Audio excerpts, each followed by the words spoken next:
guys, this is Jen Standing with Standing Strong Wellness here. How's it going? Today I wanted to talk about something that's a little bit personal to me, but I think is something that a lot of people who are new to the gym kind of struggle with. So what I wanted to talk about today is going to the gym or being new at the gym and having anxiety.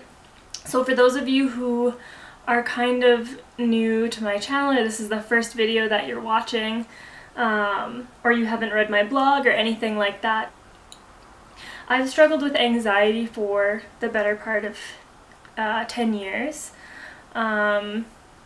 So over time it's just something that I've had to learn to deal with, and since I've started going to the gym a lot more over the last couple years and really committing to it, it's something that has been in my face even more, and I've had to overcome even more with my anxiety, just to get in the gym and to be there and to get comfortable. To share my tips today on, what I think can help if you have anxiety and you're trying to get to the gym. And this may be helpful if you have anxiety or not. My first suggestion is go with a pro. When I first started going to the gym, I didn't have anyone to go with me. I was like the only person I knew who was doing it. So I ended up getting a personal trainer, and that experience was, although very expensive, totally invaluable to me.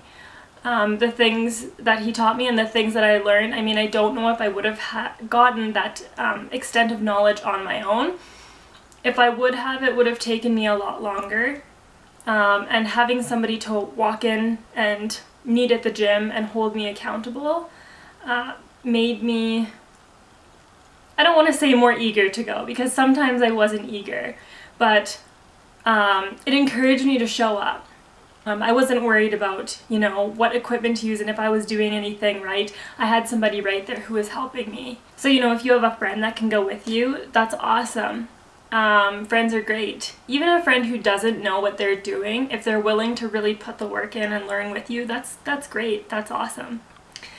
But like I said, I went with getting a personal trainer, I think, for about 3 months, and don't regret it at all. One of the best decisions I ever made, and I highly recommend it. Of course, if you're gonna find a trainer, pick someone who really connects with you and jives with your personality and knows what they're doing. So be picky about it, but it helped me.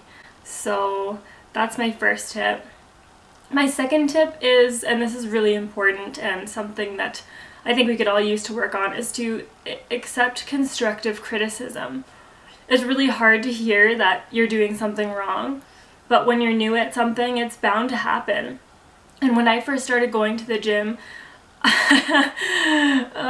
I would go, of course, I had training sessions with my trainer maybe once or twice a week.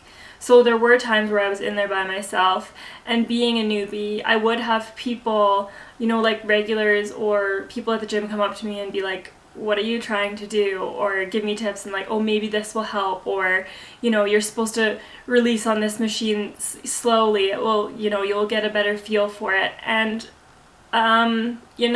a lot of it, actually every single piece of advice I ever got was really helpful. If I'd put my ego in the way and said, oh no, I'm so embarrassed, I don't want, these people judging me, everybody's staring at me, which is a place that an anxious mind wants to go, it would have been really hard to accept that. But I accepted that.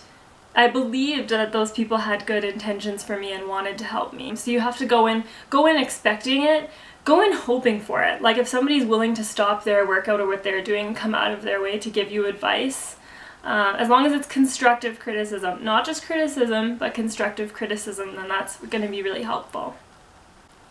Another thing that really helps me, this isn't even for being new, this is just when I have anxiety in general, even if it's last month, last week, yesterday, I like to go in with a plan. So I like to think about what I'm doing and just maintain my focus on that. It doesn't make the anxiety go away. I still am anxious in the gym sometimes, but I know what I'm doing, and even though it's hard and it's a struggle, I just stick with the plan. And then if anything gets in the way of my plan, okay, just jump over that and on to the next part of the plan. So for you, that can be writing it down, just thinking of it in your head. If you're not sure what you want to do, you can look up videos on YouTube and kind of like create a good workout plan for yourself.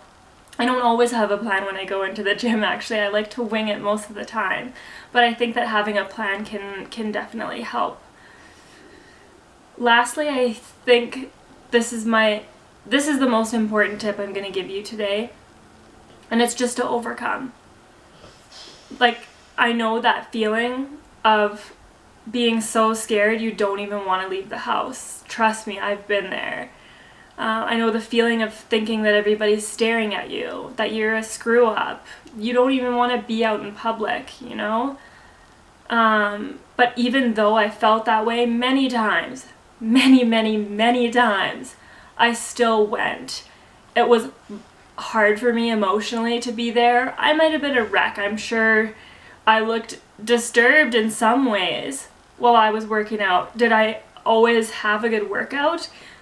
When I'm that anxious, probably not really, but I did it, and at the end of the day, I could say I was able to overcome that. And that in itself gave me the confidence to keep trying again. So don't let your anxiety hold you back. I know it's hard. I know I would never ever say to someone with anxiety, just get over it, because it's not about that. It's not about proving anybody wrong. It's about proving yourself right when you say, I can do this, and you can do it. I want you to build that confidence for yourself. You know, no one can make you go. No one can make it. No one can do it for you. Then they're getting all the credit, right? But when you do it for yourself, when you overcome something by yourself, you get all the credit. You reap all the emotional rewards for that. So never stop pushing yourselves. Don't let your anxiety define you. It might always be a part of you, but it doesn't have to be you. It doesn't have to be a label on you that, you know, dictates every part of your life. Thanks for letting me share these tips with you guys. I hope this video was helpful, and if you liked this video, please like it. Hit the subscribe button. I'm putting up videos every week, and stay tuned.